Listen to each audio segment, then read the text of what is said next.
Bonjour à tous, nous sommes aujourd'hui à Poligny dans le Jura à l'occasion des portes ouvertes de l'ENIL Bio, l'école nationale d'industrie laitière qui s'est considérablement diversifiée. Avant d'aller voir à l'intérieur comment ça se passe, je vous propose de planter le décor, c'est la carte postale. Sur les contreforts du Jura, voici Poligny, une ville au patrimoine exceptionnel. De Notre-Dame de Moutier au couvent des Ursulines, en passant par la collégiale Saint-Hippolyte et ses vitraux flamboyants, ici les amateurs de belles pierres ont l'embarras du choix. D'autant que cette cité de 4000 habitants accueille aussi un riche passé militaire, comme en témoigne la tour de la Sergenterie, classée aux monuments historiques. Mais Poligny, c'est surtout la capitale mondiale du comté. Ici, fromageries et crèmeries font le bonheur des touristes. Au cœur du vignoble jurassien, la ville a trouvé son équilibre sous le regard bienveillant de la fameuse Croix du Dent.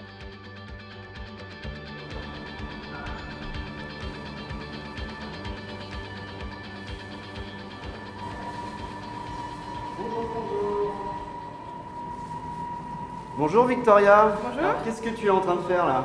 Là, je suis en train de démouler les polinois qu'on a fabriqués hier. On les a déjà retournés plusieurs fois dans l'après-midi et là, on les met sur des clés de saumurage pour les envoyer dans un bac de saumure.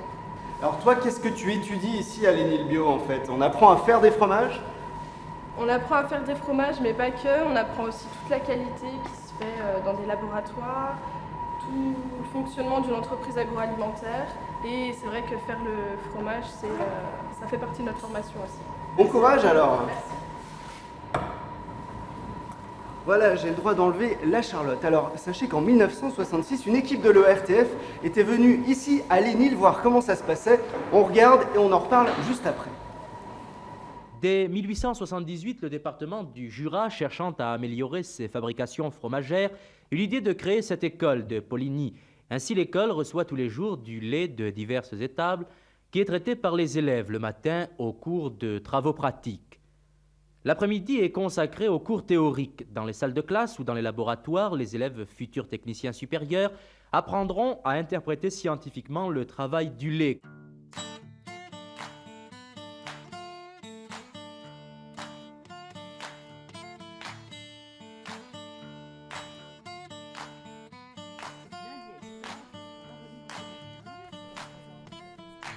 Bonjour Monsieur Dedonné. Bonjour. Vous êtes le directeur adjoint de cette école. Alors, est-ce que depuis 1966, l'école a beaucoup changé? Non, elle n'a pas changé dans la transmission des savoir-faire, qui sont toujours les mêmes. Par contre, évidemment, dans la transmission des savoirs et dans les technologies utilisées, évidemment, ça a beaucoup changé. Parce que maintenant, l'ENIL s'appelle ENIL Bio, donc ça veut dire qu'il y a de nouvelles formations. Voilà, effectivement, École nationale d'industrie laitière et des biotechnologies, puisque dans les années 90, nous sommes diversifiés vers les biotechnologies et les autres métiers que les métiers de fromager. Donc diversification, mais aussi féminisation, parce qu'il y a plus de femmes qu'avant. Oui, environ 60% de nos effectifs sont féminins.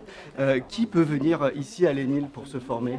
Eh bien, des jeunes qui ont envie d'être rapidement dans un métier comme fromager, comme brasseur ou technicien de laboratoire ou responsable qualité.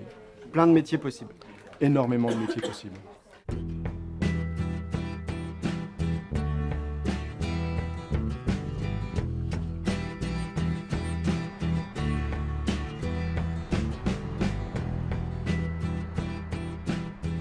Bonjour Monsieur Bonnet. Bonjour. Vous êtes le maire de Poligny, on est ici au centre de la ville. Et ce qui frappe, c'est le nombre de fromageries autour de nous, c'est incroyable. Effectivement, Poligny a le label de capitale du comté par le nombre de comtés qui dorment à Poligny. Plus de 420 000 meules qui dorment chaque soir à Poligny. Et donc vous avez autour de cette place des crèmeries qui vendent ce fameux fromage.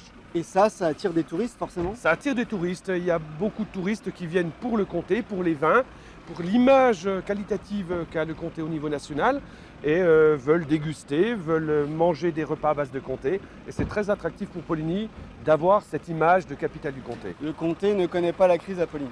Le comté ne connaît pas la crise à Poligny. Et le fameux comté, le voici. Et justement, j'ai rendez-vous avec deux sœurs jumelles, deux anciennes élèves de l'ENIL, pour voir comment elles se sont insérées sur le marché du travail. Laura, explique-moi un petit peu en quoi consiste ta fonction. Alors, je suis assistante qualité. Je m'occupe du coup de la documentation et de la qualité de nos sites partenaires. Et je me déplace aussi dans les fromageries qui livrent à Monts et Terroirs. Et donc toi, Justine, quelle est ta fonction? Un métier un peu différent, hein, c'est ça? C'est ça exactement. Je suis assistante relations interprofessionnelles à l'extérieur. Donc, je suis en relation avec tous les syndicats de produits. Donc, par exemple, comme celui du Comté qu'on connaît bien. Et on accueille aussi toutes les personnes qui viennent visiter, comme là sur le site de Poligny. Donc l'Enil ne forme pas que des fromagers, quoi, c'est ça, hein? On connaît l'Enil plutôt de l'extérieur. On pense plutôt au métier de la fromagerie alors que ça englobe des métiers beaucoup plus larges. Alors on est au milieu des meules de Comté, là, est-ce que c'est un univers, vous, qui vous passionne? Tout le monde est passionné par le fromage comme ici. Donc on est vraiment contente de pouvoir travailler dans cette filière. Voilà, vous le voyez ici à Poligny, le Comté ne connaît pas la crise. Pour ceux qui sont intéressés, sachez que l'Enil organise de nouvelles portes ouvertes. Ce sera le 3 mars prochain. Bon appétit!